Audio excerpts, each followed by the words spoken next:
ਰੇਹੜੀ ਦੇ ਉੱਤੇ ਇੱਕ ਪੋਲੀਟੀਸ਼ੀਅਨ ਨੇ ਕਬਜ਼ਾ ਕਰ ਲਿਆ ਗੋਲ ਗੱਪਿਆਂ ਵਾਲੀ ਰੇਹੜੀ ਦੇ ਉੱਤੇ ਤੇ ਉਹਦੇ ਵਿੱਚੋਂ ਹੁਣ ਅੱਧ ਲੈਂਦਾ। ਜੁਰਮ ਦੀ ਜਿਹੜੀ ਦੁਨੀਆ ਹੈ ਉਹ ਸ਼ੇਰ ਦੀ ਸਵਾਰੀ ਹੁੰਦੀ ਆ। ਜਿੰਨੀ ਦੇਰ ਤੱਕ ਤੁਸੀਂ ਸ਼ੇਰ ਦੀ ਪਿੱਠ ਤੇ ਬੈਠੇ ਹੋ ਜਦੋਂ ਡਿੱਗ ਪਏ ਫਿਰ ਸ਼ੇਰ ਨੇ ਖਾ ਜਾਣਾ। ਜਿਹੜਾ ਇੱਕ ਕੰਡਾ ਰੱਖਿਆ ਸੀਗਾ ਉਹਦੇ ਉੱਤੇ ਜੋਕ ਕੇ ਪੈਸੇ ਲਏ ਜਾਂਦੇ ਸੀ। ਵਿਕਰਮ ਮਜੀਠੀਆ ਨੂੰ ਜੇਲ੍ਹ 'ਚ ਖਤਰਾ, ਉਹਦੇ ਉੱਤੇ ਇੱਕ ਹੋਰ ਕੇਸ ਪਾਇਆ ਜਾ ਸਕਦਾ। ਵਿਕਰਮ ਮਜੀਠੀਆ ਹੋਰਾਂ ਦੀ ਕੰਟਰੀਬਿਊਸ਼ਨ ਪੰਜਾਬ ਦੇ ਵਾਸਤੇ ਕੀ ਸੀ ਕਿ ਉੱਥੇ ਦੁਸ਼ਮਣੀਆਂ, ਗੋਲੀਆਂ, ਕਤਲ, ਜੇਲਾਂ, ਇਹ ਤੋਂ ਇਲਾਵਾ ਹੋਰ ਕੁਝ ਨਹੀਂ ਗਾ। 17 ਤੱਕ ਉਹ ਲੁੱਟ ਮਚੀ ਕਿ ਕਸਰਾਂ ਨਿਕਲ ਗਈਆਂ, ਭੁੱਖਾਂ ਨਿਕਲ ਗਈਆਂ ਜਿਹੜੀਆਂ ਤੁਸੀਂ ਕਹ ਲਓ। ਜਿਹੜੀ ਇੱਕ ਤਾਰ ਪਈ ਜ਼ਮੀਨ ਦੋਜ਼, ਉਹਦੇ ਵਿੱਚ ਵੀ ਇਹ ਕਿਹਾ ਜਾਂਦਾ ਕਿ ਕੇਬਲ ਕੰਪਨੀ ਨੇ ਆਪਣੀ ਨਾਲ ਪਵਾ ਲਈ। ਇਹ ਕਰਪਸ਼ਨ ਦਾ ਸਿਰਾ। ਜੇਲਾਂ ਦਾ ਮਹਿਕਮਾ ਕਮਾਊ ਪੁੱਤ ਕਿਹਨੇ ਬਣਾਇਆ? ਉੱਥੇ ਜਿਹੜੇ ਅੰਦਰ ਰਹਿੰਦੇ ਲੋਕ ਨੇ ਇੰਨਾ ਕੁ ਤੰਗ ਕੀਤਾ ਜਾਂਦਾ ਉਹਨਾਂ ਨੂੰ ਕਿ ਉਹ ਮਜਬੂਰ ਹੋ ਜਾਂਦੇ ਇਸ ਗੱਲ ਦੇ ਵਾਸਤੇ।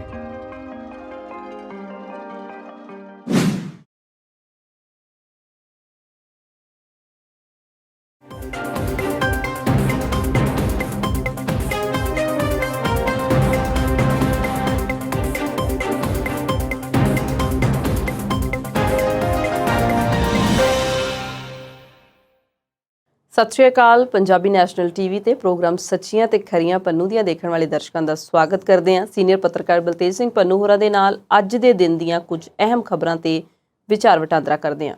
ਸਤਿ ਸ਼੍ਰੀ ਅਕਾਲ ਪੰਨੂ ਸਾਹਿਬ, ਸਵਾਗਤ ਕਰਦੇ ਹਾਂ ਜੀ ਪ੍ਰੋਗਰਾਮ 'ਚ ਤੁਹਾਡਾ। ਸਤਿ ਸ਼੍ਰੀ ਅਕਾਲ ਜੀ, ਧੰਨਵਾਦ ਜੀ, ਬਹੁਤ ਮਿਹਰਬਾਨੀ।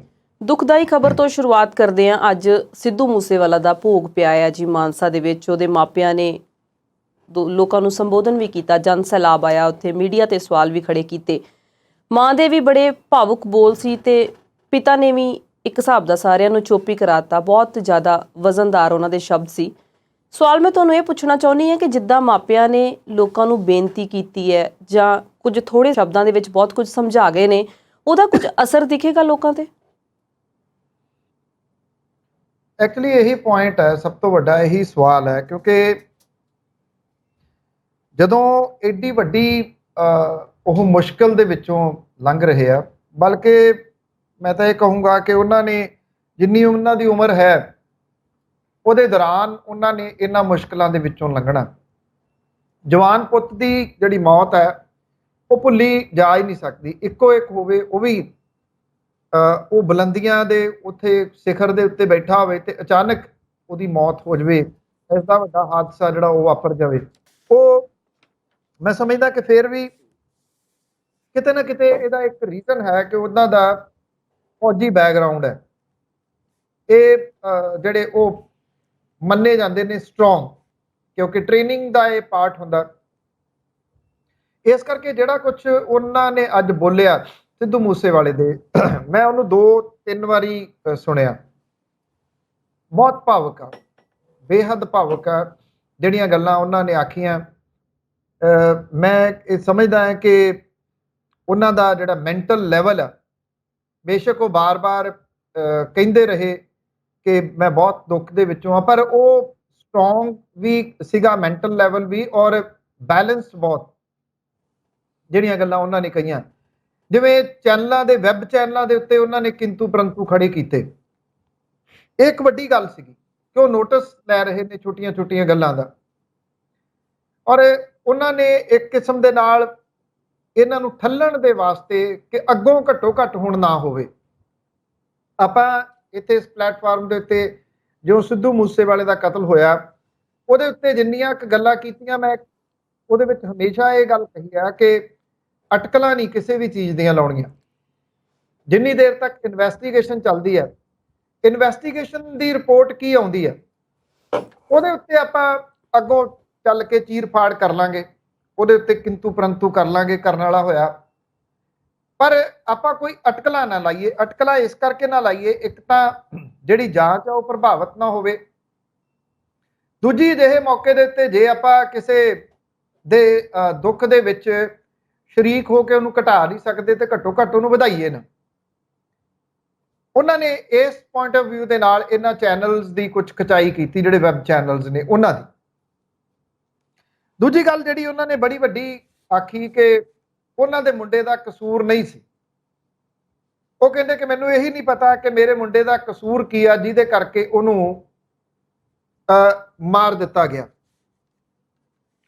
ਇੱਕ ਪੋਸਟ ਤੁਸੀਂ ਹੋਰ ਦੇਖੀ ਹੋਣੀ ਆ, ਉਹ ਹੈਗੀ ਆ ਮਨਕੀਰਤ ਔਲਖ ਦੀ। ਮਨਕੀਰਤ ਔਲਖ ਜਿਹੜਾ ਕਿ ਇੱਥੇ ਜਿਉਂ ਸਿੱਧੂ ਮੂਸੇਵਾਲੇ ਦਾ ਕਤਲ ਹੋਇਆ ਉਸ ਤੋਂ ਬਾਅਦ ਉਹ ਬੜਾ ਚਰਚਾ ਦੇ ਵਿੱਚ ਰਿਹਾ, ਫਿਰ ਉਹ ਚੁੱਪ ਕਰਕੇ ਕੈਨੇਡਾ ਨਿਕਲ ਗਿਆ। ਕਿਉਂ ਨਿਕਲ ਗਿਆ? ਪੁਲਿਸ ਦੀ ਇਨਵੈਸਟੀਗੇਸ਼ਨ ਤੋਂ ਕਰਦਾ ਨਿਕਲ ਗਿਆ।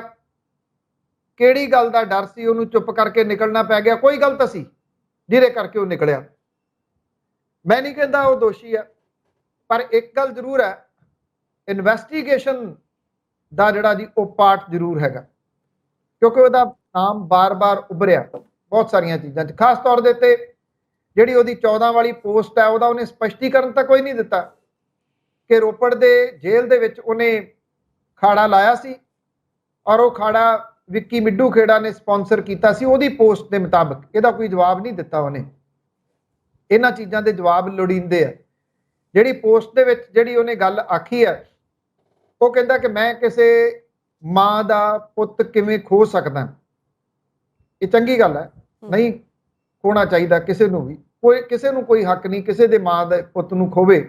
100 ਰੰਜਿਸ਼ਾਂ ਹੋ ਸਕਦੀਆਂ ਨੇ, 100 ਤੁਹਾਡੇ ਆਪਸ ਦੇ ਵਿੱਚ ਹੋ ਸਕਦਾ ਨਾ ਬਣਦੀ ਹੋਵੇ।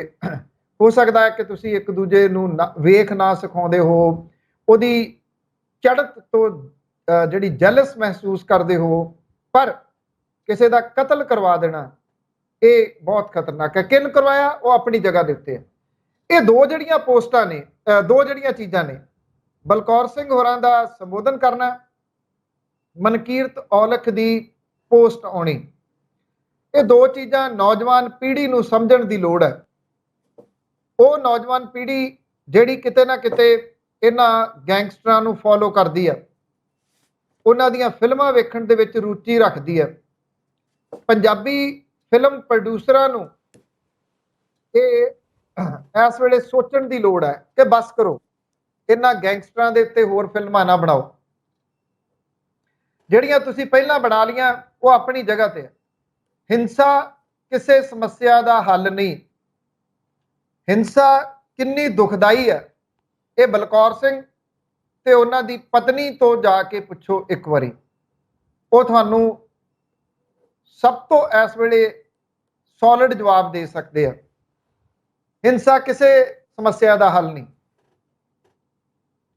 ਹਿੰਸਾ ਜਿਹਦੇ ਵਿੱਚ ਜਿਹੜੀ ਸਾਡੀ ਨੌਜਵਾਨ ਪੀੜ੍ਹੀ ਤੁਰ ਪੈਂਦੀ ਆ ਵੇਖ ਕੇ, ਗੈਂਗਸਟਰਾਂ ਨੂੰ ਵੇਖ ਕੇ, ਉਹ ਇੱਕ ਗੱਲ ਇਹ ਤੋਂ ਸਮਝਣ ਦੀ ਕੋਸ਼ਿਸ਼ ਕਰੇ ਕਿ ਉੱਥੇ ਦੁਸ਼ਮਣੀਆਂ, ਗੋਲੀਆਂ, ਕਤਲ, ਜੇਲਾਂ, ਇਹ ਤੋਂ ਇਲਾਵਾ ਹੋਰ ਕੁਝ ਨਹੀਂ ਗਾ। ਉਹ ਕੋਈ ਇਸ ਤਰ੍ਹਾਂ ਦੀ ਦੁਨੀਆ ਨਹੀਂ ਗੀ ਜਿਹੜੀ ਕਿ ਬਹੁਤ ਸੁਖਦਮਈ ਦੁਨੀਆ ਹੈ ਕਿ ਉੱਥੇ ਕੋਈ ਜਾ ਕੇ ਰਹੂਗਾ ਤੇ ਉਹਨੂੰ ਬਹੁਤ ਸਾਰੇ ਲੋਕ ਜਾਣਨਗੇ, ਉਹਦੇ ਇੱਜ਼ਤ ਹੋਊਗੀ, ਉਹਦੀ ਬੱਲੇ ਬੱਲੇ ਹੋਊਗੀ। ਇਸ ਤਰ੍ਹਾਂ ਦਾ ਕੁਝ ਨਹੀਂ ਹੈਗਾ। ਇੱਕ ਜੁਰਮ ਦੀ ਦੁਨੀਆ ਹੈ। ਜੁਰਮ ਦੀ ਜਿਹੜੀ ਦੁਨੀਆ ਹੈ ਉਹ ਸ਼ੇਰ ਦੀ ਸਵਾਰੀ ਹੁੰਦੀ ਆ। ਜਿੰਨੀ ਦੇਰ ਤੱਕ ਤੁਸੀਂ ਸ਼ੇਰ ਦੀ ਪਿੱਠ ਤੇ ਬੈਠੇ ਹੋ, ਜਦੋਂ ਡਿੱਗ ਪਏ ਫਿਰ ਸ਼ੇਰ ਨੇ ਖਾ ਜਾਣਾ। ਗੈਂਗਸਟਰਾਂ ਦੀ ਦੁਨੀਆ ਵੀ ਇਸੇ ਤਰ੍ਹਾਂ ਦੀ ਆ। ਇਹ ਨਹੀਂ ਪਤਾ ਪੁਲਿਸ ਦੀ ਗੋਲੀ ਕਿਹੜੇ ਵੇਲੇ ਕਿਸ ਪਾਸੇ ਤੋਂ ਆ ਜਾਣੀ ਆ ਤੇ ਸਾਹ ਜਿਹੜੇ ਨੇ ਉਹ ਮੁੱਕ ਜਾਣੇ ਨੇ। ਗੈਂਗਸਟਰਾਂ ਦੇ ਨਾਲ, ਚਾਹੇ ਉਹ ਕਿਸੇ ਰੇਕੀ ਕਰਨ ਵਾਲਿਆਂ ਦੇ ਨਾਲ ਮੁਕਬਰ ਦੇ ਤੌਰ ਦੇ ਉੱਤੇ ਆ, ਉਂਝ ਤੁਹਾਡੀ ਜਾਣ ਪਛਾਣ ਹੈ। ਇੱਥੇ ਪੰਜਾਬ ਦੇ ਵਿੱਚ ਹੈਗੇ ਨੇ ਕੁਝ ਲੋਕ ਜਿਹੜੇ ਕਿ ਬਾਹਰ ਬੈਠੇ ਗੈਂਗਸਟਰ ਨੇ, ਉਹਨਾਂ ਦੇ ਪੈਸੇ ਅਗਰਾਉਂਦੇ ਆ, ਉਹਦੇ ਚੋਂ ਕੁਝ ਪੈਸੇ ਉਹ ਲੈ ਲੈਂਦੇ ਹੋਣਗੇ। ਇੱਕ ਗੱਲ ਯਾਦ ਰੱਖਣਾ ਕਿ ਐਂਡ ਉਹਨਾਂ ਦਾ ਵੀ ਆਉਣਾ ਮਾੜਾ ਹੋਊਗਾ, ਅੰਤ ਮਾੜਾ ਹੋਊਗਾ। ਇਹ ਗੱਲ ਜਿਹੜੀ ਉਹ ਚੇਤੇ ਰੱਖਣ ਵਾਲੀ ਹੈ। ਫਿਰ ਬੈਠੇ ਤਾਂ ਜੇਲ੍ਹਾਂ ਦੇ ਵਿੱਚ ਹੀ ਨੇ ਨਾ। ਬਹੁਤ ਸਾਰੇ ਲੋਕ ਕਹਿੰਦੇ ਆ ਕਿ ਜੇਲ੍ਹਾਂ ਉਹਨਾਂ ਦੇ ਵਾਸਤੇ ਸੁਰੱਖਿਅਤ ਜਗ੍ਹਾ ਨੇ, ਉੱਥੋਂ ਫੋਨ ਦੇ ਉੱਤੇ ਐਕਸਟੋਰਸ਼ਨ ਮਨੀ ਅਗਰਾਉਂਦੇ ਆ, ਧਮਕਾਉਂਦੇ ਆ, ਜੋ ਮਰਜ਼ੀ ਕਹੀ ਜਾਓ, ਜੇਲ੍ਹ ਤਾਂ ਜੇਲ੍ਹ ਹੈ। ਪਤਾ ਨਹੀਂ ਉਹਨਾਂ ਦੇ ਮਾਪਿਆਂ ਨੇ ਛੋਟੇ ਹੁੰਦਿਆਂ ਨੂੰ ਚੰਗੀ ਸਿੱਖਿਆ ਨਹੀਂ ਦਿੱਤੀ। ਜੋ ਬਲਕੌਰ ਸਿੰਘ ਹੋਰੀ ਅੱਜ ਦੱਸਦੇ ਆ ਉਹਨਾਂ ਨੇ ਚੰਗੀ ਸਿੱਖਿਆ ਦਿੱਤੀ, ਇਹਦੇ ਬਾਵਜੂਦ ਕੀ ਹੋਇਆ ਉਹ ਆਪਣਾ ਪੱਖ ਪੇਸ਼ ਨਹੀਂ ਕਰ ਸਕਿਆ, ਉਹ ਦੱਸ ਨਹੀਂ ਸਕਿਆ। ਜਿਹੜੀਆਂ ਗੱਲਾਂ ਇਹ ਕਹੀਆਂ ਜਾਂਦੀਆਂ ਰਹੀਆਂ ਕਿ ਉਹਦਾ ਮੈਨੇਜਰ ਹੈ, ਜਿਹੜਾ ਕਿ ਵਿੱਕੀ ਮਿੱਡੂ ਖੇੜਾ ਦੇ ਕਤਲ ਦੇ ਮਾਮਲੇ ਦੇ ਵਿੱਚ ਰੇਕੀ ਕਰਾਉਂਦਾ ਸੀ, ਉਹਦਾ ਮੈਨੇਜਰ ਸੀ ਨਹੀਂ ਸੀ, ਇਹਦਾ ਕੋਈ ਕਲੀਅਰ ਅਜੇ ਜਵਾਬ ਸਾਹਮਣੇ ਨਹੀਂ ਆਉਂਦਾ। ਉਹ ਇੱਥੋਂ ਭੱਜ ਗਿਆ, ਆਸਟ੍ਰੇਲੀਆ ਦੇ ਵਿੱਚ ਜਾ ਕੇ ਬਹਿ ਗਿਆ। ਮਨਕੀਰਤ ਔਲਖ ਇੱਥੇ ਇਨਵੈਸਟੀਗੇਸ਼ਨ ਜੁਆਇਨ ਕਰ ਲੈਂਦਾ, ਉਹ ਵੀ ਸੁਰਖਰੂ ਹੋ ਜਾਂਦਾ। ਜੇ ਉਹਦਾ ਕੋਈ ਕਸੂਰ ਨਹੀਂ ਸੀਗਾ ਤੇ ਭੱਜਣ ਦੀ ਲੋੜ ਨਹੀਂ ਸੀ। ਇਹ ਸਮਝਣ ਵਾਲੀ ਗੱਲ ਆ ਕਿ ਪੈਸਾ ਤਾਂ ਮਨਕੀਰਤ ਔਲਖ ਕੋਲੇ ਵੀ ਨਹੀਂ ਘੱਟ ਹੋਣਾ, ਪੈਸਾ ਤਾਂ ਉਹ ਵੀ ਬਥੇਰਾ ਕਮਾਉਂਦਾ, ਭੱਜਣਾ ਤਾਂ ਉਹਨੂੰ ਵੀ ਪੈ ਗਿਆ। ਉਹ ਮੁੜ ਕੇ ਇੱਥੇ ਆ ਕੇ ਉਸੇ ਤਰੀਕੇ ਨਾਲ ਕੋਈ ਅਖਾੜੇ ਜਾਂ ਗੀਤ ਗਾ ਸਕੂਗਾ? ਇਹ ਸਵਾਲ ਹੈ। ਉਹ ਜਿਸ ਕਿਸਮ ਦੇ ਨਾਲ ਆਪਣੇ ਗੀਤਾਂ ਦੇ ਵਿੱਚ ਜਿਹੜੀ ਉਹ ਦੁਨੀਆ ਵਿਖਾਉਂਦਾ ਰਿਹਾ, ਉਹ ਦੁਨੀਆ ਕਿੱਥੇ ਆ ਇੱਥੇ ਜਿਹੜੀ ਮਨਕੀਰਤ ਔਲਖ ਦਿਖਾਉਂਦਾ ਸੀ? ਕਿਤੇ ਹੈਗੀ ਆ? ਨਹੀਂ ਆ ਕਿਤੇ ਵੀ। ਝੂਠੀ ਦੁਨੀਆ ਜਿਹੜੀ ਉਹ ਦਿਖਾ ਰਹੇ ਨੇ। ਸਿੰਗਰ ਤਾਂ ਮਨਮੋਹਨ ਵਾਰਸੋਰਾ ਵਰਗੇ ਵੀ ਹੈਗੇ ਆ ਨਾ, ਜਿਨ੍ਹਾਂ ਨੂੰ ਲੋਕ ਆਰਾਮ ਨਾਲ ਬੈਠ ਕੇ ਸੁਣਦੇ ਆ। ਉਹਨਾਂ ਕੋਈ ਹਥਿਆਰਾਂ ਵਾਲੇ ਗਾਣੇ ਥੋੜੀ ਗਾਏ ਆ। ਕਿੰਨੇ ਹੋਰ ਹੈਗੇ ਨੇ ਜਿਹੜੇ ਕਮਾਲ ਦਾ ਗਾਉਂਦੇ ਨੇ, ਲੋਕ ਉਹਨਾਂ ਨੂੰ ਵੀ ਸੁਣਦੇ ਆ। ਹੋ ਸਕਦਾ 8 ਮਿਲੀਅਨ 7 ਮਿਲੀਅਨ ਤੱਕ ਉਹਨਾਂ ਦੇ ਗੀਤ ਨਾ ਜਾਂਦੇ ਹੋਣ, ਇੰਨੇ ਪੈਸੇ ਉਹ ਨਾ ਕਮਾਉਂਦੇ ਹੋਣ, ਪਰ ਸਕੂਨ ਦੀ ਜ਼ਿੰਦਗੀ ਤਾਂ ਉਹ ਜੀ ਰਹੇ ਆ। ਇਹ ਇਸ ਤਰ੍ਹਾਂ ਦੀ ਇੱਕ ਜ਼ਿੰਦਗੀ ਕਿ ਤੁਹਾਨੂੰ ਪਿਸਤੌਲ ਫੜ ਕੇ ਭੱਜਣਾ ਪਵੇ, ਪਿਸਤੌਲ ਫੜ ਕੇ ਜਾਣਾ ਪਵੇ ਕਿਤੇ ਵੀ, ਤੁਹਾਨੂੰ ਇਹ ਲੱਗੀ ਜਾਵੇ ਕਿ ਇੱਧਰੋਂ ਨਾ ਕੋਈ ਮਾਰ ਦੇ, ਇੱਧਰੋਂ ਨਾ ਕੋਈ ਮਾਰ ਦੇ, ਇਹ ਵੀ ਜ਼ਿੰਦਗੀ ਕੋਈ ਜ਼ਿੰਦਗੀ ਨਹੀਂ ਗੀ। ਸਿੱਧੂ ਮੂਸੇਵਾਲੇ ਦਾ ਕਤਲ ਇੱਕ ਘਿਨਾਉਣੀ ਘਟਨਾ ਹੈ, ਇਹ ਨਹੀਂ ਸੀ ਹੋਣਾ ਚਾਹੀਦਾ। ਘੱਟੋ ਘੱਟ ਅੱਜ ਇਹੀ ਹੋ ਜੇ ਕਿ ਸਿੱਧੂ ਮੂਸੇਵਾਲੇ ਦਾ ਕਤਲ ਆਖਰੀ ਕਤਲ ਹੋਵੇ। ਪਰ ਜਿਸ ਤਰ੍ਹਾਂ ਦੀਆਂ ਧਮਕੀਆਂ ਇਹ ਵੱਖ-ਵੱਖ ਸੋਸ਼ਲ ਮੀਡੀਆ ਦੇ ਰਾਹੀਂ ਇਹ ਗਰੁੱਪ ਦੇ ਰਹੇ ਆ, ਅੱਜ ਇਹਨਾਂ ਨੂੰ ਨਕਾਰਨ ਦੀ ਲੋੜ ਹੈ। ਪੰਜਾਬੀਆਂ ਨੂੰ ਇਹਨਾਂ ਨੂੰ ਨਕਾਰਨ ਦੀ ਲੋੜ ਹੈ। ਖਾਸ ਤੌਰ ਦੇ ਉੱਤੇ ਨੌਜਵਾਨ ਪੀੜ੍ਹੀ ਨੂੰ ਇਹ ਸਮਝਣ ਦੀ ਲੋੜ ਹੈ ਕਿ ਜਿਹੜੀ ਸੁਪਨਮਈ ਦੁਨੀਆ ਇਹ ਤੁਹਾਨੂੰ ਵਿਖਾ ਰਹੇ ਆ ਉਹ ਖਤਰਨਾਕ ਹੈ, ਉਹ ਬਹੁਤ ਡੇਂਜਰਸ ਹੈ। ਉਹਦੇ ਵਿੱਚ ਸਿਵਾਏ ਮੌਤ ਤੋਂ, ਸਿਵਾਏ ਗੋਲੀਆਂ ਤੋਂ, ਸਿਵਾਏ ਅਦਾਲਤੀ ਕੇਸਾਂ ਤੋਂ, ਸਿਵਾਏ ਗਾਲਾਂ ਤੋਂ ਹੋਰ ਕੁਛ ਨਹੀਂ ਹੈਗਾ। ਉਹ ਇਸ ਤਰ੍ਹਾਂ ਦੀ ਦੁਨੀਆ ਨਹੀਂ ਹੈਗੀ ਜਿਹੜੀ ਕਿ ਕਲਰਫੁਲ ਹੋਵੇ, ਰੰਗਦਾਰ ਹੋਵੇ। ਉਹ ਇੱਕ ਕੋਠੇ ਦੇ ਹੇਠ ਆਪਣੇ ਪਰਿਵਾਰ ਦੇ ਵਿੱਚ ਬੈਠ ਕੇ, ਚਾਹੇ ਬਲੈਕ ਐਂਡ ਵਾਈਟ ਟੀਵੀ ਕਿਉਂ ਨਾ ਤੁਸੀਂ ਦੇਖਦੇ ਹੋ, ਉਹਦੇ ਵਿੱਚ ਵੀ ਤੁਹਾਨੂੰ ਸਕੂਨ ਦੇ ਸਕਦੀ ਆ। ਔਰ ਹੋ ਸਕਦਾ ਕਿ ਬਹੁਤ ਵੱਡੇ ਮਹਿਲਾਂ ਦੇ ਵਿੱਚ ਬੈਠ ਕੇ ਤੁਸੀਂ ਇੰਨੇ ਅਪਸੈਟ ਹੋਵੋ ਕਿ ਉਹ ਤੁਹਾਡੇ ਅਪਸੈਟ ਹੋਣ ਦੇ ਵਾਸਤੇ ਤੁਹਾਡੇ ਕੋਲ ਇੱਕ ਦਵਾਈ ਤੱਕ ਵੀ ਕੋਈ ਨਾ ਹੋਵੇ, ਕਿਉਂਕਿ ਅਪਸੈਟ ਹੋਣ ਦੀ ਕੋਈ ਦਵਾਈ ਹੁੰਦੀ ਨਹੀਂ ਗੀ। ਇਸ ਕਰਕੇ ਸਾਦੀ ਜ਼ਿੰਦਗੀ, ਆਮ ਜ਼ਿੰਦਗੀ, ਮਾਂ ਪਿਓ ਦੇ ਕੋਲੇ ਰਹਿਣਾ। ਜਿਹੜੀ ਗੱਲ ਸਭ ਤੋਂ ਚੰਗੀ ਸੀ, ਜਿਹੜੀ ਬਲਕੌਰ ਸਿੰਘ ਹੋਰਾਂ ਵੀ ਆਖੀ ਕਿ ਉਹ ਘਰੋਂ ਜਾਣ ਤੋਂ ਪਹਿਲਾਂ ਆਪਣੇ ਪਿਓ ਦੇ ਪੈਰੀਂ ਹੱਥ ਲਾਉਂਦਾ, ਮਾਂ ਦੇ ਪੈਰੀਂ ਹੱਥ ਲਾਉਂਦਾ, ਇਹ ਉਹਦੇ ਤੋਂ ਸਿੱਖਣ ਦੀ ਜਿਹੜੀ ਉਹ ਜ਼ਰੂਰਤ ਹੈ ਕਿ ਮਾਪਿਆਂ ਦਾ ਸਤਿਕਾਰ ਕਰਨਾ ਕਿੰਨਾ ਜ਼ਰੂਰੀ ਆ। ਪਰ ਨਾਲ ਦੀ ਨਾਲ ਇਹ ਵੀ ਸਿੱਖਣ ਦੀ ਜ਼ਰੂਰਤ ਹੈ ਕਿ ਪੈਸਾ ਇੱਕ ਲਿਮਿਟ ਤੱਕ ਹੋਵੇ, ਲਿਮਿਟ ਤੋਂ ਵੱਧ ਇਹ ਤੰਗ ਹੀ ਤੰਗ ਕਰਦਾ ਜੀ। ਠਾ ਤੋਂ ਬਾਅਦ ਗੱਲ ਉਹਨਾਂ ਦੇ ਵੀ ਕਰਾਂਗੇ ਜਿਹੜੇ ਚੁੱਪ ਕਰਕੇ ਚੂੰਡ ਕੇ ਪੰਜਾਬ ਨੂੰ ਖਾ ਗਏ। ਪਰ ਇਸ ਵੇਲੇ ਵੇਲਾ ਇੱਕ ਛੋਟੀ ਜਿਹੀ ਬ੍ਰੇਕ ਦਾ ਆ, ਜਲਦ ਹਾਜ਼ਰ ਹੁੰਨੇ ਆ।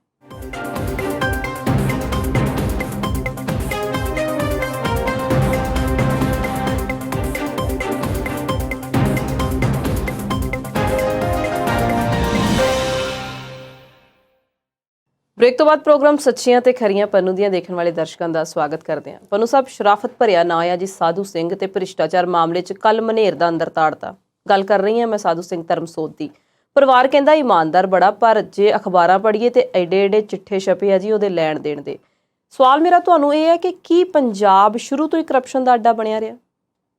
ਕਰਪਸ਼ਨ ਤਾਂ ਪੰਜਾਬ ਦੇ ਵਿੱਚ ਦੇਰ ਤੋਂ ਹੁੰਦੀ ਹੈ। ਜੇ ਆਪਾਂ ਗੱਲ ਕਰੀਏ ਕਿ ਕਿੰਨੀ ਹੁੰਦੀ ਆ, ਇਹ ਜ਼ਰੂਰ ਜਿਹੜਾ ਉਹ ਸਵਾਲ ਹੈਗਾ। ਜੇ ਅੱਜ ਤੋਂ ਕੋਈ 25-30 ਸਾਲ 35 ਸਾਲ ਪਿੱਛੇ ਚੱਲ ਜਾਈਏ ਤੇ ਇੰਨੀ ਕਰਪਸ਼ਨ ਉਸ ਵੇਲੇ ਨਹੀਂ ਸੀ ਹੁੰਦੀ। ਪਤਾ ਨਹੀਂ ਲੋਕਾਂ ਦੀਆਂ ਲੋੜਾਂ ਘੱਟ ਸਨ, ਲੋਕਾਂ ਦੀਆਂ ਇੱਛਾਵਾਂ ਜਿਹੜੀਆਂ ਉਹ ਸੀਮਤ ਸਨ। ਲੋਕ ਇਸ ਸਿਆਸਤ ਦੇ ਵਿੱਚ ਖਾਸ ਤੌਰ ਦੇ ਉੱਤੇ ਇੱਕ ਸੇਵਾ ਭਾਵਨਾ ਦੇ ਨਾਲ ਆਉਂਦੇ ਸਨ ਕਿ ਅਸੀਂ ਸੁਸਾਇਟੀ ਨੂੰ ਸਰਵ ਕਰਨ ਦੇ ਵਾਸਤੇ ਆਏ ਹਾਂ। ਅੱਜ ਸਰਵ ਕਰਨ ਦੇ ਵਾਸਤੇ ਨਹੀਂ ਆਉਂਦੇ ਸੁਸਾਇਟੀ ਨੂੰ।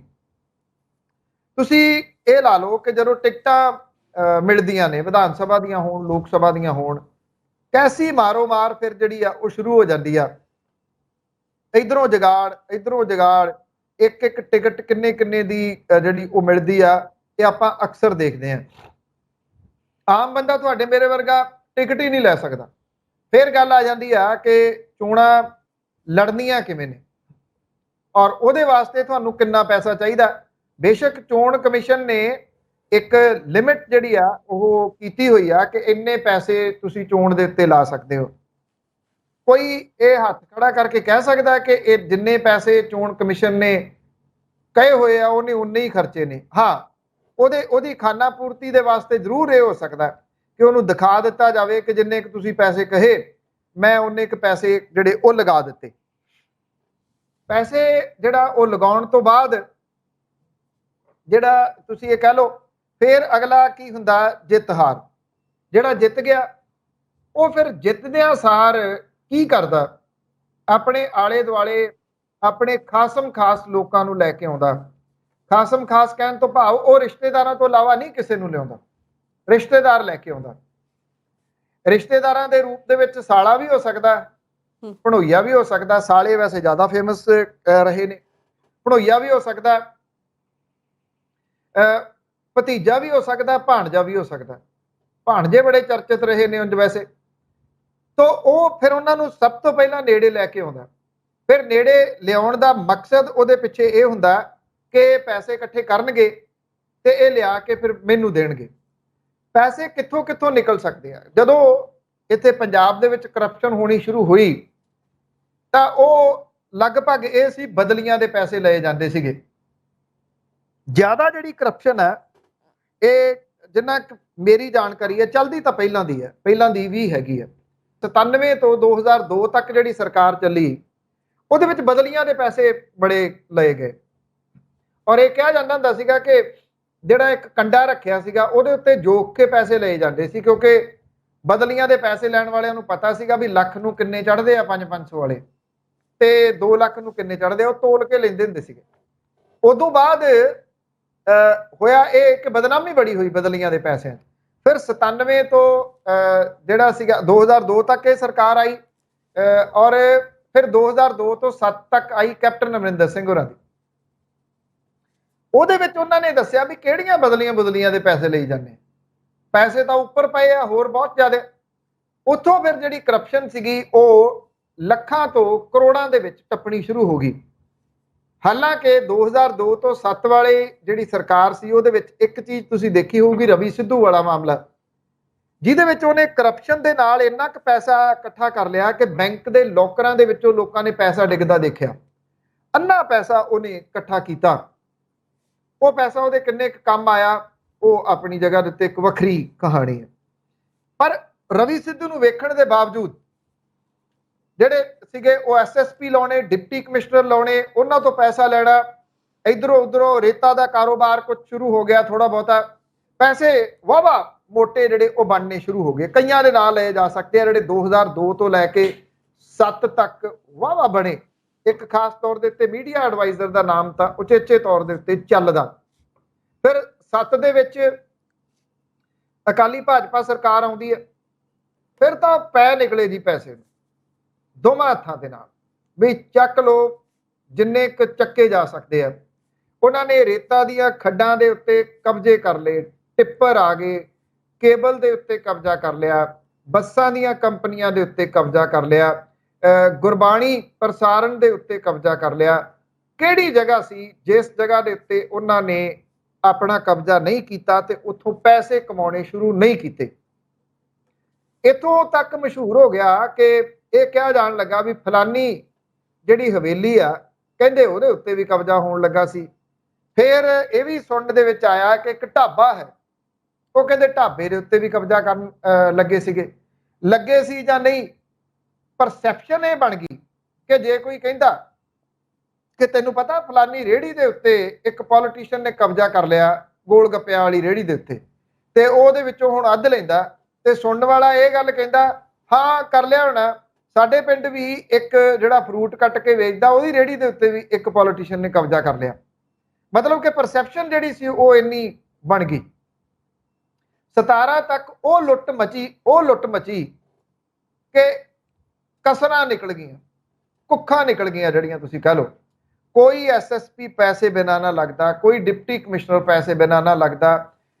ਜਿਹੜੇ ਹਲਕਾ ਇੰਚਾਰਜ ਸੀ ਉਹਨਾਂ ਨੂੰ ਹਲਕਾ ਇੰਚਾਰਜ ਬਣਾ ਦਿੱਤਾ ਗਿਆ, ਉਹਨਾਂ ਨੂੰ ਥਾਣੇ ਜਿਹੜੇ ਸੀਗੇ ਉਹ ਅਲਾਟ ਕਰ ਦਿੱਤੇ ਗਏ ਔਰ ਉਹ ਥਾਣਿਆਂ ਦੇ ਵਿੱਚੋਂ ਪੈਸੇ ਅਗਰਾਉਣੇ ਉਹਨਾਂ ਨੇ ਸ਼ੁਰੂ ਕਰ ਦਿੱਤੇ ਔਰ ਪੈਸੇ ਅਗਰਾਉਂਦੇ ਅਗਰਾਉਂਦੇ ਉਹ ਇੱਥੋਂ ਤੱਕ ਚਲੇ ਗਏ, ਕਿਸੇ ਤੇ ਝੂਠਾ ਕੇਸ ਪਵਾਤਾ, ਕਿਸੇ ਤੋਂ ਝੂਠਾ ਕੇਸ ਜਿਹੜਾ ਸੀਗਾ ਉਹ ਪਾਸੇ ਕਰਾਤਾ। ਹਰੇਕ ਚੀਜ਼ ਉਹਨਾਂ ਦੇ ਹੱਥ ਵੱਸ ਦੇ ਵਿੱਚ ਹੋ ਗਈ।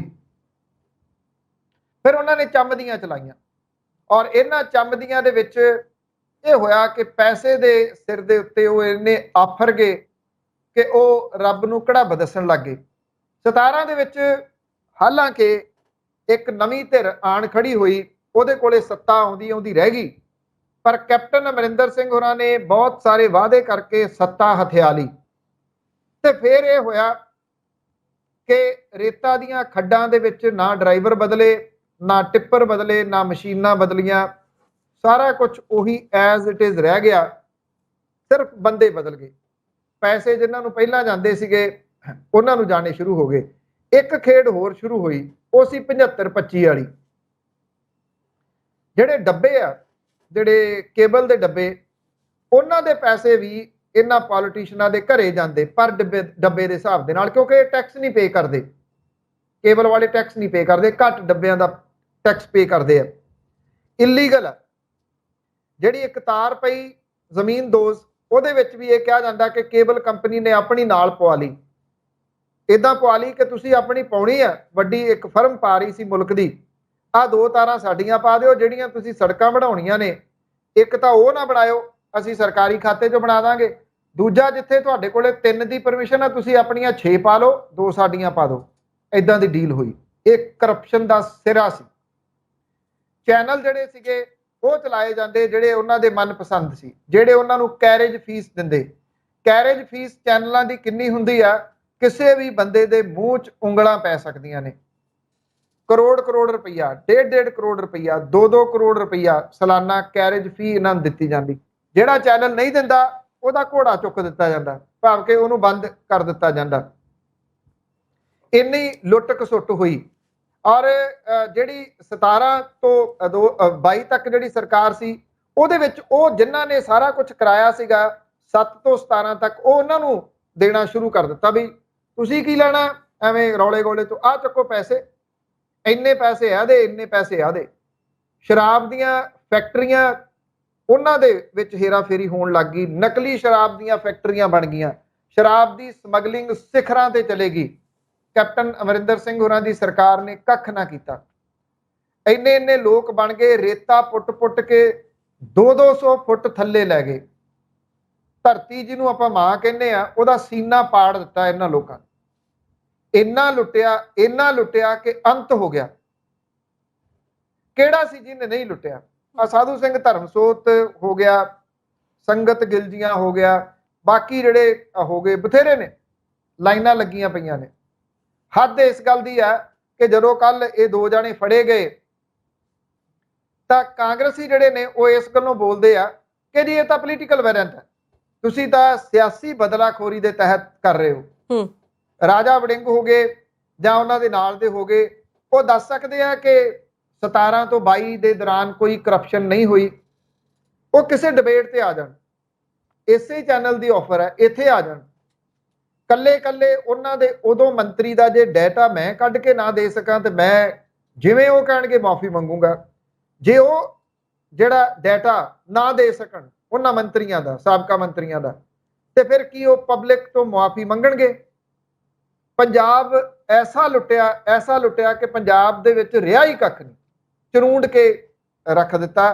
ਪਰ ਅਜੇ ਵੀ ਇਹ ਕਹੀ ਜਾਂਦੇ ਆ ਕਿ ਇਹ ਜੀ ਸਿਆਸੀ ਬਦਲਾਖੋਰੀ ਦੇ ਤਹਿਤ ਸਾਰਾ ਕੁਝ ਹੋਇਆ। ਪੰਜਾਬ ਦੇ ਵਿੱਚ ਬਚਿਆ ਕੀ ਆ? ਪੰਜਾਬ ਦਾ ਪੈਸਾ ਇੱਥੋਂ ਚੁੱਕ ਕੇ ਬਾਹਰਲੇ ਮੁਲਕਾਂ ਦੇ ਵਿੱਚ, ਕੈਨੇਡਾ, ਅਮਰੀਕਾ, ਆਸਟ੍ਰੇਲੀਆ ਤੇ ਖਾਸ ਤੌਰ ਦੇ ਉੱਤੇ ਦੁਬਈ ਦੇ ਵਿੱਚ ਇੰਨਾ ਸੁੱਟ ਦਿੱਤਾ ਗਿਆ ਕਿ ਇਹ ਲੋਕ ਉਹਨਾਂ ਮੁਲਕਾਂ ਦੇ ਵਿੱਚ ਰਾਜੇ ਬਣ ਕੇ ਬੈਠ ਗਏ ਤੇ ਲੁੱਟ-ਪੁੱਟ ਕੌਣ ਹੋਏ? ਆਮ ਪੰਜਾਬੀ। ਜੀ, ਇੱਕ ਵੱਡਾ ਸਿਆਸਤਦਾਨ ਜੇਲ੍ਹ 'ਚ ਬੈਠਾ ਹੈ, ਮੁੜ ਕੇ ਕਹਿੰਦਾ ਮੈਨੂੰ ਖਤਰਾ ਹੈ। ਗੱਲ ਉਹਦੀ ਵੀ ਕਰਦੇ ਹਾਂ, ਪਰ ਇਸ ਵੇਲੇ ਵੇਲਾ ਇੱਕ ਛੋਟੀ ਜਿਹੀ ਬ੍ਰੇਕ ਦਾ ਹੈ। ਜਲਦ ਹਾਜ਼ਰ ਹੁੰਨੇ।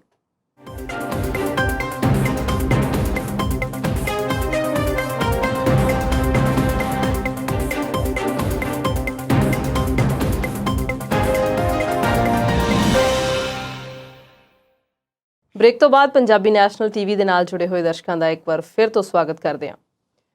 ਪੰਨੂ ਸਾਹਿਬ, ਗੱਲ ਕਰਦੇ ਹਾਂ ਆਪਣੇ ਆਪ ਨੂੰ ਮਾਝੇ ਦਾ ਜਰਨੈਲ ਕਹਿਣ ਵਾਲਾ ਬੀਬੀ ਬਾਦਲ ਦਾ ਪਿਆਰਾ ਵੀਰ ਬਿਕਰਮ ਸਿੰਘ ਮਜੀਠੀਆ ਪਹਿਲਾਂ ਵੀ ਕਹਿੰਦੇ ਸੀ ਕਿ ਮੈਨੂੰ ਜੇਲ੍ਹ 'ਚ ਖਤਰਾ ਆ, ਤੇ ਹੁਣ ਉਹਨਾਂ ਦੀ ਵਹੁਟੀ ਨੇ ਡੀਜੀਪੀ ਨੂੰ ਚਿੱਠੀ ਲਿਖਤੀ ਹੈ, ਇੱਕ ਕਾਪੀ ਸੀਐਮ ਮਾਨ ਨੂੰ ਭੇਜਤੀ ਹੈ ਕਿ ਮੇਰੇ ਪਤੀ ਨੂੰ ਉੱਥੇ ਖਤਰਾ ਹੈ। ਜਰਨੈਲਾਂ ਨੂੰ ਕਾਹਦਾ ਖਤਰਾ ਹੁੰਦਾ ਜੀ ਜੇਲ੍ਹ 'ਚ? ਜਰਨੈਲ ਜੇਲ੍ਹ 'ਚ ਹੋਵੇ ਤੇ ਕਾਹਦਾ ਜਰਨੈਲ ਰਹਿ ਗਿਆ ਜੀ? ਉਹ ਫਿਰ ਜਰਨੈਲ ਵੀ ਕਾਹਦਾ ਹੈ ਜੀ? ਆਪੇ ਬਣਿਆ ਮਾਝੇ ਦਾ ਜਰਨੈਲ ਸੀ। ਇਉਂ ਹੁੰਦਾ ਜੀ ਕਿ ਜਦੋਂ ਤੁਹਾਡੇ ਕੋਲੇ ਸੱਤਾ ਆ ਜਾਂਦੀ ਹੈ ਨਾ, ਜਾਂ ਤੁਸੀਂ ਸਿਖਰ ਤੇ ਬੈਠਦੇ ਹੋ, ਅਸਲ ਦੇ ਵਿੱਚ ਜ਼ਿੰਮੇਵਾਰੀ ਉੱਥੋਂ ਹੀ ਸਟਾਰਟ ਹੁੰਦੀ ਹੈ, ਕਿਉਂਕਿ ਸਿਖਰ ਦੇ ਉੱਤੇ ਤੁਸੀਂ ਇਕੱਲੇ ਹੁੰਦੇ ਹੋ ਤੇ ਹਨੇਰੀ ਦੇ ਵਿੱਚ ਡਾਵਾਂਡੋਲ ਵੀ ਤੁਸੀਂ ਹੀ ਹੋਣਾ ਹੁੰਦਾ। ਪਰ ਇੱਥੇ ਉਲਟ ਹੁੰਦਾ, ਜਦੋਂ ਸੱਤਾ ਆ ਜਾਂਦੀ ਹੈ ਫਿਰ ਇਹ ਬੰਦੇ ਨੂੰ ਬੰਦਾ ਸਮਝਣੋਂ ਹਟ ਜਾਂਦੇ ਆ। ਇਹਨਾਂ ਨੇ ਜਿਸ ਤਰੀਕੇ ਦੇ ਨਾਲ ਸੱਤਾ ਆਪਣੀ ਚਲਾਈ 10 ਸਾਲਾਂ ਦੀ, ਖਾਸ ਤੌਰ ਦੇ ਉੱਤੇ ਉਹਦੀਆਂ ਬੜੀਆਂ ਸਾਰੀਆਂ ਮਿਸਾਲਾਂ ਮਿਲਦੀਆਂ ਨੇ। ਬਿਕਰਮ ਮਜੀਠੀਆ ਹੋਰਾਂ ਦੀ ਕੰਟਰੀਬਿਊਸ਼ਨ ਪੰਜਾਬ ਦੇ ਵਾਸਤੇ ਕੀ ਸੀ? ਉਹਨਾਂ ਉਹ ਸੱਤਾ ਦੇ ਵਿੱਚ ਜਦੋਂ ਆਏ ਤਾਂ ਉਹਨਾਂ ਨੇ ਲੋਕਾਂ ਦੀ ਕਿਹੜੀ ਸੇਵਾ ਕੀਤੀ ਸੀ? ਕੋਈ ਵੀ ਨਹੀਂ। ਸਿਰਫ ਇੱਕ ਜਿਹੜਾ ਪਰਿਵਾਰ, ਸਿਆਸੀ ਪਰਿਵਾਰ ਸੀ, ਉਹਦੇ ਉਹ ਰਿਸ਼ਤੇਦਾਰ ਸੀ, ਇਹੀ ਸੀ, ਹੋਰ ਤਾਂ ਕੁਝ ਨਹੀਂ ਸੀ। ਔਰ ਜਿਸ ਤਰੀਕੇ ਦੇ ਨਾਲ ਬਿਕਰਮ ਮਜੀਠੀਆ ਹੋਰਾਂ ਨੇ ਆਪਣੀ ਸਿਆਸਤ ਚਲਾਈ, ਉਹ ਵੀ ਸਭ ਨੂੰ ਪਤਾ ਹੈ। ਕਿਸੇ ਵਿਰੋਧੀ ਨੂੰ ਉਹਨਾਂ ਨੇ ਸਿਰ ਨਹੀਂ ਚੁੱਕਣ ਦਿੱਤਾ। ਲੋਕਾਂ ਦੇ ਉੱਤੇ ਇੰਨੇ ਕੁ ਕੇਸ ਨਜਾਇਜ਼ ਪਵਾਏ ਕਿ ਲੋਕ ਤਰਾਹ ਤਰਾਹ ਕਰਦੇ ਨੇ। ਅੱਜ ਤੁਸੀਂ ਉਹਨਾਂ ਦੇ ਹਲਕੇ ਦੇ ਵਿੱਚ ਚੱਲ ਜਾਓ, ਉੱਥੇ ਲੋਕ ਡਰਦੇ ਕੈਮਰੇ ਦੇ ਮੂਹਰੇ ਗੱਲ ਨਹੀਂ ਕਰਨਗੇ ਅੱਜ ਵੀ। ਇਹ ਨਹੀਂ ਕਿ ਉਹ ਬਹੁਤ ਸੌਖੇ ਨੇ, ਇਸ ਕਰਕੇ ਕਿ ਉਹ ਬਹੁਤ ਡਰਦੇ ਨੇ, ਬਹੁਤ ਡਰਾਏ ਗਏ, ਡਰਾ ਡਰਾ ਕੇ ਅੰਦਰ ਵਾੜੇ ਗਏ। 14 ਦੇ ਵਿੱਚ ਜਦੋਂ ਇਹਨਾਂ ਤੋਂ ਪੁੱਛਗਿੱਛ ਹੋਈ, ਨਰਿੰਜਨ ਸਿੰਘ ਹੋਰਾਂ ਨੇ ਪੁੱਛਗਿੱਛ ਕੀਤੀ, ਉਦੋਂ ਡਾਇਰੈਕਟਰ ਹੁੰਦੇ ਸਨ ਈਡੀ ਦੇ। ਕਹਾਣੀ ਤਾਂ ਉਦੋਂ ਪਤਾ ਲੱਗਣੀ ਸ਼ੁਰੂ ਹੋ ਗਈ ਸੀਗੀ ਕਿ ਕੁਛ ਨਾ ਕੁਛ ਹੈ, ਪਰ ਇਹਨਾਂ ਕਿਸੇ ਨਾ ਕਿਸੇ ਤਰੀਕੇ ਦੇ ਨਾਲ ਮੈਨੇਜ ਕਰ ਲਿਆ। ਨਰਿੰਜਨ ਸਿੰਘ ਹੋਰੀ ਇੱਥੋਂ ਬਦਲ ਦਿੱਤੇ ਗਏ, ਚੈਲੰਜ ਹੋ ਗਿਆ ਫਿਰ ਅਦਾਲਤ 'ਚ, ਉਹਨਾਂ ਦੀ ਬਦਲੀ ਫੇਰ ਇੱਥੇ ਹੋ ਗਈ। ਜਦੋਂ ਤੱਕ ਇੱਥੇ ਉਹ ਬਦਲ ਕੇ ਆਏ, ਬਹੁਤੀਆਂ ਫਾਈਲਾਂ ਦਿੱਲੀ ਚਲੇ ਗਈਆਂ, ਇਸ ਕਰਕੇ ਉਹਦੇ ਵਿੱਚੋਂ ਬਹੁਤਾ ਕੁਝ ਨਿਕਲਿਆ ਨਾ। ਫਿਰ ਹਾਈ ਕੋਰਟ ਉੱਠੀ, ਹਾਈ ਕੋਰਟ ਨੇ ਇਹਦੀ ਇਨਵੈਸਟੀਗੇਸ਼ਨ ਕਰਵਾਈ। ਫਿਰ ਇਹ ਕੈਪਟਨ ਅਮਰਿੰਦਰ ਸਿੰਘ ਹੋਰਾਂ ਨੇ ਉਹੀ 75-25 ਦੀ ਖੇਡ ਖੇਡੀ ਤੇ ਉਹ ਰਿਪੋਰਟਾਂ ਖੁਲਵਾਈਆਂ ਹੀ ਨਾ। ਇੱਕੋ ਗੱਲ ਕਹਿੰਦੇ ਰਹੇ ਕਿ ਜੀ ਅਦਾਲਤ ਨਹੀਂ ਖੋਲਦੀ, ਅਦਾਲਤ ਨਹੀਂ ਖੋਲਦੀ। ਜਦੋਂ ਚਰਨਜੀਤ ਸਿੰਘ ਚੰਨੀ ਹੋਰੀ ਕੁਝ ਸਮੇਂ ਲਈ ਬਣੇ ਤਾਂ ਉਦੋਂ ਪਤਾ ਲੱਗਿਆ ਕਿ ਅਦਾਲਤ ਕਹਿੰਦੀ ਅਸੀਂ ਤਾਂ ਕਦੀ ਰੋਕਿਆ ਹੀ ਨਹੀਂ ਖੋਲਣ ਤੋਂ, ਤੁਸੀਂ ਖੋਲੋ ਤੇ ਕਾਰਵਾਈ ਕਰੋ, ਤੁਹਾਨੂੰ ਕਿਹਨੇ ਰੋਕਿਆ? ਫਿਰ ਕਿਤੇ ਜਾ ਕੇ ਇਹ ਰਿਪੋਰਟਾਂ ਖੁੱਲੀਆਂ, ਫਿਰ ਕਿਤੇ ਜਾ ਕੇ ਇਹ ਮਾਮਲਾ ਦਰਜ ਹੋਇਆ, ਫਿਰ ਕਿਤੇ ਜਾ ਕੇ ਬਿਕਰਮ ਮਜੀਠੀਆ ਰੂਪੋਸ਼ ਹੋਇਆ, ਫਿਰ ਕਿਤੇ ਜਾ ਕੇ ਉਹ ਪੇਸ਼ ਹੋਇਆ, ਕਿਉਂਕਿ ਸੁਪਰੀਮ ਕੋਰਟ ਨੇ ਪਰਮਿਸ਼ਨ ਦੇ ਦਿੱਤੀ ਵੀ ਆ ਜਾਓ ਤੇ ਇਲੈਕਸ਼ਨ ਲੜ ਲਓ। ਤੁਹਾਨੂੰ ਯਾਦ ਹੋਣਾ ਉਸ ਦਿਨ ਲੱਡੂ ਵੰਡੇ ਗਏ, ਭੰਗੜੇ ਪਾਏ ਗਏ ਕਿ ਬਿਕਰਮ ਮਜੀਠੀਏ ਨੂੰ ਜ਼ਮਾਨਤ ਮਿਲ ਗਈ ਆ। ਮੈਂ ਉਦੋਂ ਵੀ ਆਖਿਆ ਸੀ ਇਹ ਜ਼ਮਾਨਤ ਕੋਈ ਨਹੀਂ ਗੀ, ਇਹ ਕੰਡੀਸ਼ਨਲ ਉਹਨੂੰ ਜਿਹੜੀ ਆ ਰਾਹਤ ਮਿਲੀ ਆ। ਔਰ ਇਹ ਆਖਿਆ ਗਿਆ ਕਿ ਵੋਟਾਂ ਪੈਣ ਤੋਂ ਤੁਰੰਤ ਬਾਅਦ ਉਹਨੇ ਆਪਣੇ ਆਪ ਨੂੰ ਸਰੈਂਡਰ ਕਰਨਾ ਅਦਾਲਤ ਦੇ ਮੂਹਰੇ। 24 ਫਰਵਰੀ ਨੂੰ ਸਰੈਂਡਰ ਕਰਨਾ ਪੈ ਗਿਆ। ਅੱਜ ਜਦੋਂ ਆਪਾਂ ਗੱਲ ਕਰ ਰਹੇ ਹਾਂ, ਜੂਨ ਮਹੀਨੇ ਦੀ 6 ਤਰੀਕ ਹੈ ਔਰ ਜਿਹੜਾ ਚੌਥਾ ਮਹੀਨਾ ਚੱਲ ਪਿਆ ਲਗਭਗ ਬਿਕਰਮ ਮਜੀਠੀਏ ਨੂੰ ਜੇਲ੍ਹ ਦੇ ਅੰਦਰ। ਇਹਨਾਂ ਨੇ ਕਦੀ 4 ਦਿਨ ਵੀ ਨਹੀਂ ਸੀ ਸੋਚਿਆ ਕਿ ਇਹਨਾਂ ਨੂੰ ਜੇਲ੍ਹ ਦੇ ਵਿੱਚ ਰਹਿਣਾ ਪੈ ਸਕਦਾ। ਵਕੀਲਾਂ ਨੇ ਐਸੀ ਜਿਹੜੀ ਉਹ ਖੇਡ ਕਮਾਈ, ਸੁਪਰੀਮ ਕੋਰਟ ਲੈ ਤੁਰੇ, ਚਲੋ ਕੁਐਸ਼ਿੰਗ ਕਰਾਈਏ। ਸਵਾਲ ਇਹ ਸੀਗਾ NDPS ਐਕਟ ਹੋਵੇ ਤੇ ਉਹਦੀ ਕੁਐਸ਼ਿੰਗ ਲਾ ਦਿਓ ਤੁਸੀਂ ਸੁਪਰੀਮ ਕੋਰਟ ਦੇ ਵਿੱਚ। ਫਿਰ NDPS ਐਕਟ ਦਾ ਕੀ ਬਣੂਗਾ? NDPS ਐਕਟ ਦੇ ਤਹਿਤ ਜਿੰਨੇ ਲੋਕਾਂ ਦੇ ਉੱਤੇ ਮਾਮਲੇ ਨੇ ਉਹਨਾਂ ਦਾ ਕੀ ਬਣੂਗਾ? ਉਹ ਤਾਂ ਇਸ ਕੁਐਸ਼ਿੰਗ ਨੂੰ ਲਾ ਲਾ ਕੇ ਸਾਰੇ ਨਿਕਲ ਜਾਣਗੇ। ਨਹੀਂ ਹੋਈ ਉੱਥੋਂ ਕੁਐਸ਼ਿੰਗ, ਇਹ ਆਖਿਆ ਕਿ ਥੱਲੇ ਜਾਓ ਹਾਈ ਕੋਰਟ ਦੇ ਵਿੱਚ ਕੁਐਸ਼ਿੰਗ ਲਾ ਦਿਓ। ਹਾਈ ਕੋਰਟ 'ਚ ਫਿਰ ਕੁਐਸ਼ਿੰਗ ਨਾ ਲਾਈ, ਜ਼ਮਾਨਤ ਲਾਤੀ। ਜ਼ਮਾਨਤ ਤੇ ਸੁਣਵਾਈ ਹੋ ਗਈ, ਬਹਿਸ ਹੋ ਚੁੱਕੀ ਆ। ਜੱਜ ਸਾਹਿਬ ਨੇ ਫੈਸਲਾ ਨਹੀਂ ਦਿੱਤਾ, ਫੈਸਲਾ ਰਾਖਵਾਂ ਰੱਖਿਆ ਹੋਇਆ। ਅਜੇ ਕਦੋਂ ਦਿੰਦੇ ਆ ਪਤਾ ਨਹੀਂ, ਸ਼ਾਇਦ ਛੁੱਟੀਆਂ ਤੋਂ ਬਾਅਦ ਦੇਣਗੇ। ਹੁਣ ਨਵੀਂ ਜਿਹੜੀ ਗੁਨੀਵ ਕੌਰ ਹੋਰਾਂ ਨੇ ਇੱਕ ਚਿੱਠੀ ਲਿਖੀ ਆ ਡੀਜੀਪੀ ਸਾਹਿਬ ਨੂੰ ਲਿਖੀ ਆ, ਰਾਜਪਾਲ ਨੂੰ ਲਿਖੀ ਆ ਤੇ ਮੁੱਖ ਮੰਤਰੀ ਭਗਵੰਤ ਮਾਨ ਹੋਰਾਂ ਨੂੰ ਭੇਜੀ ਆ। ਕਹਿੰਦੇ ਵਿਕਰਮ ਮਜੀਠੀਆ ਨੂੰ ਜੇਲ੍ਹ 'ਚ ਖਤਰਾ, ਉਹਦੇ ਉੱਤੇ ਇੱਕ ਹੋਰ ਕੇਸ ਪਾਇਆ ਜਾ ਸਕਦਾ। ਜੇਲ੍ਹ ਦੇ ਅੰਦਰ ਕੇਸ ਕਿਵੇਂ ਪੈਂਦੇ ਆ ਜਾਂ ਇਹ ਕਿਵੇਂ ਪਵਾਉਂਦੇ ਰਹੇ ਆ, ਮੈਂ ਤੁਹਾਨੂੰ ਜਾਤੀ ਤਜਰਬੇ ਦੇ ਨਾਲ ਕੁਝ ਜਿਹੜੀਆਂ ਦੀ ਉਹ ਗੱਲਾਂ ਦੱਸਦਾ। ਕੀਤਾ ਕੀ ਜਾਂਦਾ, ਉੱਥੇ ਫੋਨ ਰੱਖ ਦਿੱਤਾ ਜਾਂਦਾ, ਜਿਹੜਾ ਕੋਈ ਵੀ ਹਵਾਲਾਤੀ ਹੁੰਦਾ ਜਾਂ ਕੈਦੀ ਹੁੰਦਾ ਜਿਹਨੂੰ ਫਿਕਸ ਕਰਨਾ ਹੋਵੇ, ਫੋਨ ਰੱਖ ਦਿੱਤਾ ਜਾਂਦਾ, ਦੂਜਾ ਸਮਾਨ ਰੱਖ ਦਿੱਤਾ ਜਾਂਦਾ। ਫਿਰ ਤਲਾਸ਼ੀ ਆਉਂਦੀ ਹੈ। ਇਹ ਤਲਾਸ਼ੀ ਲੈਣ ਦੇ ਵਾਸਤੇ ਭੇਜਦੇ ਸੀ ਇੱਕ ਕਾਲੋਂ ਸੀਗਾ, ਮਨਪ੍ਰੀਤ ਕਾਲੋਂ, ਉਹ ਅੱਜ ਕੱਲ੍ਹ ਅਜੇ ਵੀ ਹੈਗਾ ਜੇਲ੍ਹ ਦੇ ਵਿੱਚ। ਉਹ ਤਿੰਨ ਵਾਰੀ ਰਾਤ ਦੇ ਵਿੱਚ ਤਲਾਸ਼ੀ ਲੈਣ ਦੇ ਵਾਸਤੇ ਉਸ ਬੈਰਕ ਦੀ ਆਉਂਦਾ ਸੀ, ਜਿਹਦੇ ਵਿੱਚ ਮੈਂ ਸੀ। ਉਸ ਬੈਰਕ ਦੇ ਵਿੱਚ ਇਹਨਾਂ ਨੇ ਕੇਸ ਪਾਇਆ ਸੀ, ਅਕਾਲੀ ਦਲ ਵਾਲਿਆਂ ਨੇ। ਉਹਦੇ ਵਿੱਚੋਂ ਮੈਂ ਬਾਇਜ਼ਤ ਬਰੀ ਹੋਇਆ ਬਾਹਰ ਦੇ ਵਿੱਚ। ਖੈਰ ਉਹਦੀ ਕਿਸੇ ਦਿਨ ਗੱਲ ਕਰਾਂਗੇ। ਫਿਰ ਉੱਥੇ ਕੀਤਾ ਕੀ ਜਾਂਦਾ ਕਿ ਜਿਹੜੀ ਆ ਕੋਈ ਚੀਜ਼ ਰੱਖ ਦਿੱਤੀ ਜਾਂਦੀ ਹੈ। ਜਿਹੜੇ ਮੇਰੇ ਨਾਲ ਸੀਗੇ ਵਿਅਕਤੀ, ਉਹ ਇਸ ਗੱਲ ਤੋਂ ਬਹੁਤ ਸੁਚੇਤ ਸਨ। ਉਹ ਇੱਕੋ ਗੱਲ ਕਹਿੰਦੇ ਸਨ ਬਾਰ-ਬਾਰ ਕਿ ਇਸ ਚੀਜ਼ ਦੇ ਵਾਸਤੇ ਅੱਖਾਂ ਖੋਲ ਕੇ ਰੱਖੋ, ਕੰਨ ਖੋਲ ਕੇ ਰੱਖੋ ਕਿ ਹਵਾਲਾਤੀਆਂ ਦੇ ਵਿੱਚੋਂ, ਕੈਦੀਆਂ ਦੇ ਵਿੱਚੋਂ ਕੋਈ ਜਾਣਾ ਤੁਹਾਡੀ ਬੈਰਕ ਦੇ ਵਿੱਚ ਚੀਜ਼ ਸੁੱਟ ਕੇ ਜਾਊਗਾ। ਕਿਸੇ ਨੂੰ ਬੈਰਕ ਦੇ ਵਿੱਚ ਵੜਨ ਨਾ ਦਿਓ, ਬੈਰਕ ਸੁੰਨੀ ਨਾ ਛੱਡੋ। ਤੇ ਜੇ ਉਹ ਸੁੱਟ ਗਿਆ, ਉਹਨੇ ਮੁੜ ਕੇ ਕਹਿ ਦੇਣਾ ਅੰਦਰ ਜਾ ਕੇ ਕਿ ਮੈਂ ਕੰਮ ਕਰਿਆ, ਹੁਣ ਅਗਲਾ ਤੁਸੀਂ ਕਰੋ। ਫਿਰ ਅਗਲੀ ਜਿਹੜੀ ਤਲਾਸ਼ੀ ਆਊਗੀ ਉਹਦੇ ਵਿੱਚ ਉਹ ਚੀਜ਼ ਲੱਭ ਜੂਗੀ। ਜਦੋਂ ਚੀਜ਼ ਲੱਭੂਗੀ ਤੇ ਮਾਮਲਾ ਦਰਜ ਹੋ ਜਾਊਗਾ। ਮਾਮਲਾ ਦਰਜ ਇੱਕ ਹੋਰ ਹੋ ਜਾਊਗਾ ਕਿ ਇਹਦੀ ਬੈਰਕ ਦੇ ਵਿੱਚੋਂ ਆਹ ਕੁਝ ਲੱਭ ਗਿਆ। ਇਹ ਹੁਣ ਉਹ ਜਿਹੜੀਆਂ ਚੀਜ਼ਾਂ ਕਰਦੇ ਰਹੇ ਆ ਨਾ, ਉਹ ਚੀਜ਼ਾਂ ਇਹਨਾਂ ਨੇ ਗਣਾਉਣੀਆਂ ਸ਼ੁਰੂ ਕਰ ਦਿੱਤੀਆਂ ਕਿ ਉਹਦੇ ਉੱਤੇ ਇਸ ਤਰੀਕੇ ਦੇ ਨਾਲ ਕੇਸ ਇੱਕ ਹੋਰ ਪੈ ਸਕਦਾ ਕਿ ਉਹਨੂੰ ਅੰਦਰ ਜਿਹੜਾ ਉਹ ਰੱਖਿਆ ਜਾ ਸਕੇ। ਅਜੇ ਤਾਂ ਪਹਿਲੇ ਦੀ ਜ਼ਮਾਨਤ ਨਹੀਂ ਹੋਈ। ਵੈਸੇ ਦੂਜਾ ਪੈਣ ਵਾਲੀ ਗੱਲ ਜਿਹੜੀ ਆ, ਉਹ ਐਵੇਂ ਇਹਨਾਂ ਦੇ ਮਨ ਦਾ ਡਰ ਹੈ। ਉਹ ਮੋਮਬੱਤੀਆਂ ਵਾਲੇ ਪਤਾ ਨਹੀਂ ਕਿੱਥੇ ਗਏ ਜਿਨ੍ਹਾਂ ਨੇ ਮੋਮਬੱਤੀਆਂ ਜਗਾਈਆਂ ਸੀ। ਉਹ ਟੈਂਟ ਵਾਲੇ ਪਤਾ ਨਹੀਂ ਕਿੱਥੇ ਗਏ ਜਿਨ੍ਹਾਂ ਨੇ ਟੈਂਟ ਲਾਇਆ ਸੀਗਾ ਜੇਲ੍ਹ ਦੇ ਬਾਹਰ। ਕਹਿੰਦੇ ਜਿੰਨੀ ਦੇਰ ਤੱਕ ਰਿਹਾ ਨਹੀਂ ਹੋ ਜਾਂਦੇ ਉਨੀ ਦੇਰ ਤੱਕ ਅਸੀਂ ਬਾਹਰ ਟੈਂਟ ਲਾ ਕੇ ਰੱਖਾਂਗੇ, ਇੱਥੇ ਅਸੀਂ ਲੰਗਰ ਜਿਹੜਾ ਉਹ ਲਗਾ ਕੇ ਰੱਖਾਂਗੇ। ਉਹਨਾਂ 'ਚੋਂ ਕੋਈ ਨਹੀਂ ਨਜ਼ਰ ਆਇਆ, ਨਾ ਕਿਸੇ ਅਕਾਲੀ ਆਗੂ ਦਾ ਕੋਈ ਬਿਆਨ ਆਉਂਦਾ। ਹੁਣ ਕਹਿੰਦੇ ਕਿ ਉੱਥੇ ਅੰਦਰ ਵਿਕਰਮ ਮਜੀਠੀਏ ਨੂੰ ਖਤਰਾ ਜੇਲ੍ਹਾਂ ਦੇ ਵਿੱਚ। ਜੇਲ੍ਹਾਂ ਨੂੰ ਖਤਰਨਾਕ ਕਿਹਨੇ ਬਣਾਇਆ? ਜੇਲ੍ਹਾਂ ਦੇ ਅੰਦਰ ਇਹ ਚੀਜ਼ਾਂ ਸ਼ੁਰੂ ਕਿਹਨੇ ਕਰਾਈਆਂ? ਇਹ 7 ਤੋਂ 17 ਦੇ ਦੌਰਾਨ ਸਾਰਾ ਕੁਝ ਜਿਹੜਾ ਸੀ ਉਹ ਸ਼ੁਰੂ ਹੋਇਆ ਔਰ ਅੱਜ ਤੱਕ ਉਹ ਚੱਲੀ ਜਾਂਦਾ। ਜੇਲ੍ਹਾਂ ਦਾ ਮਹਿਕਮਾ ਕਮਾਊ ਪੁੱਤ ਕਿਹਨੇ ਬਣਾਇਆ? ਕਮਾਊ ਪੁੱਤ ਸਰਕਾਰ ਦਾ ਨਹੀਂ, ਇਹਨਾਂ ਮੰਤਰੀਆਂ ਸ਼ੰਤਰੀਆਂ ਦਾ। ਉੱਥੇ ਜਿਹੜੇ ਅੰਦਰ ਰਹਿੰਦੇ ਲੋਕ ਨੇ, ਇੰਨਾ ਕੁ ਤੰਗ ਕੀਤਾ ਜਾਂਦਾ ਉਹਨਾਂ ਨੂੰ ਕਿ ਉਹ ਮਜਬੂਰ ਹੋ ਜਾਂਦੇ ਇਸ ਗੱਲ ਦੇ ਵਾਸਤੇ, ਇਹ ਦੱਸੋ ਮਹੀਨੇ ਦੇ ਕਿੰਨੇ ਪੈਸੇ ਦਈਏ। ਫਿਰ ਉਹਨਾਂ ਮਹੀਨੇ ਦੇ ਦਿੱਤੇ ਹੋਏ ਪੈਸਿਆਂ ਦੇ ਕਰਕੇ ਇੱਕ ਉਹੋ ਜਿਹੀ ਬੈਰਕ ਦੇ ਵਿੱਚ ਪਾਇਆ ਜਾਂਦਾ ਜਿਹੜੀ ਕਿ ਥੋੜ੍ਹੀ ਜਿਹੀ ਬਿਹਤਰ ਹੁੰਦੀ ਆ। ਉੱਥੇ ਬੰਦੇ ਇੱਕ ਬੰਦੇ ਆਲੇ ਦੁਆਲੇ ਹੁੰਦੇ ਆ, ਇਕੱਲੇ ਨਹੀਂ ਹੁੰਦੇ ਤੁਸੀਂ। ਤੇ ਇਸ ਕਰਕੇ ਉੱਥੇ ਤੁਹਾਨੂੰ ਸ਼ਿਫਟ ਕੀਤਾ ਜਾਂਦਾ। ਜਦੋਂ ਤੁਹਾਡੇ ਪੈਸੇ ਮੁੱਕ ਗਏ ਜਾਂ ਤਾਂ ਮਹੀਨੇ ਦੇ ਕਰਾ ਦਿਓ ਜਮ੍ਹਾਂ, ਜਿਹੜੇ ਜੇਲ੍ਹ ਦੇ ਵਿੱਚ ਖਾਣ ਵਾਲੇ ਨੇ ਪੈਸੇ ਉਹਨਾਂ ਨੂੰ। ਜੇ ਨਹੀਂ ਕਰਾਉਂਦੇ ਤੇ ਫਿਰ ਚੁੱਕ ਕੇ ਤੁਹਾਨੂੰ ਫੇਰ ਕਿਸੇ ਉਹੋ ਜਿਹੀ ਬੈਰਕ 'ਚ ਮਾਰਿਆ ਜਾਂਦਾ। ਬੰਦਾ ਫੇਰ ਅਪਰੋਚ ਲਾਉਂਦਾ ਕਿ ਭਾਈ ਮੇਰੇ ਪੈਸੇ ਰਹਿੰਦੇ ਸੀ, ਹਾਂ ਮੈਂ ਦੇ ਦਿੰਦਾ, ਮੈਨੂੰ ਉਧਰ ਪਾ ਦਿਓ। ਉੱਥੇ ਫੇਰ ਪਾ ਦਿੱਤਾ ਜਾਂਦਾ। ਇਹ ਪੈਸੇ ਕਮਾਉਣ ਦਾ ਐਸਾ ਸਿਲਸਿਲਾ ਉੱਥੇ ਚੱਲਦਾ। ਇੱਕ ਰਾਜਨ ਕਪੂਰ ਸੀ, ਉਹਨੇ ਆਪਣੇ ਨਾਲ ਅੰਦਰ ਕੁਝ ਗੁੰਡੇ ਰੱਖੇ ਹੋਏ ਸੀ। ਗੋਰੂ ਬੱਚਾ ਉਦੋਂ ਫੇਮਸ ਹੋਇਆ ਸੀ ਇਹ ਨਾਮ। ਉਦੋਂ ਉਹ ਕੀ ਕਰਾਉਂਦਾ ਸੀਗਾ, ਉਹਨਾਂ ਤੋਂ ਲਿਆ ਕੇ ਕੁਟਵਾਉਂਦਾ ਸੀ ਔਰ ਇਹ ਕਹਿੰਦਾ ਸੀਗਾ ਕਿ ਪੈਸੇ ਦਿਓ। ਇੱਕ ਯੂਪੀ ਦਾ ਉਹ ਬੰਦਾ ਸੀ, ਉਹਨੂੰ ਕੁੱਟਦੇ ਰਹੇ।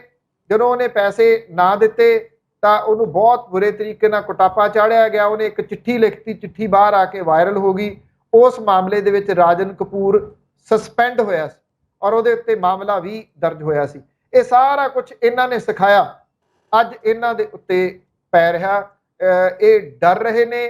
ਡਰ ਕਿਸ ਚੀਜ਼ ਤੋਂ ਰਹੇ ਨੇ? ਕਿ ਅਸੀਂ ਕੀ ਕੁਝ ਕਰਦੇ ਕਰਾਉਂਦੇ ਰਹੇ ਹਾਂ, ਕਿਤੇ ਉਹ ਸਾਰਾ ਕੁਝ ਸਾਡੇ ਉੱਤੇ ਨਾ ਪੈ ਜਾਏ। ਜੀ ਪਨੂ ਸਾਹਿਬ, ਬੜੀ ਬੇਬਾਕੀ ਦੇ ਨਾਲ ਤੁਸੀਂ ਇਹਨਾਂ ਮੁੱਦਿਆਂ ਨੂੰ ਨਸ਼ਰ ਕੀਤਾ ਹੈ। ਤੁਹਾਡਾ ਬਹੁਤ ਬਹੁਤ ਧੰਨਵਾਦ। ਪ੍ਰੋਗਰਾਮ ਦਾ ਸਮਾਂ ਫਿਲਹਾਲ ਇੱਥੇ ਖਤਮ ਹੁੰਦਾ ਹੈ। ਧੰਨਵਾਦ। ਉਮੀਦ ਕਰਦੇ ਹਾਂ ਕਿ ਸਾਡੇ ਦਰਸ਼ਕਾਂ ਨੂੰ ਸਾਡਾ ਅੱਜ ਦਾ ਇਹ ਪ੍ਰੋਗਰਾਮ ਚੰਗਾ ਲੱਗਿਆ ਹੋਵੇਗਾ। ਕੱਲ ਨੂੰ ਫਿਰ ਨਵੇਂ ਮੁੱਦਿਆਂ ਦੇ ਨਾਲ ਹਾਜ਼ਰ ਹੋਵਾਂਗੇ ਤੇ ਤੁਸੀਂ ਇਸੇ ਤਰ੍ਹਾਂ ਜੁੜੇ ਰਹਿਣਾ ਹੈ ਜੀ ਪੰਜਾਬੀ ਨੈਸ਼ਨਲ ਟੀਵੀ ਦੇ ਨਾਲ। ਉਮੀਦ ਤੁਹਾਡੀ, ਕੋਸ਼ਿਸ਼ ਸਾਡੀ।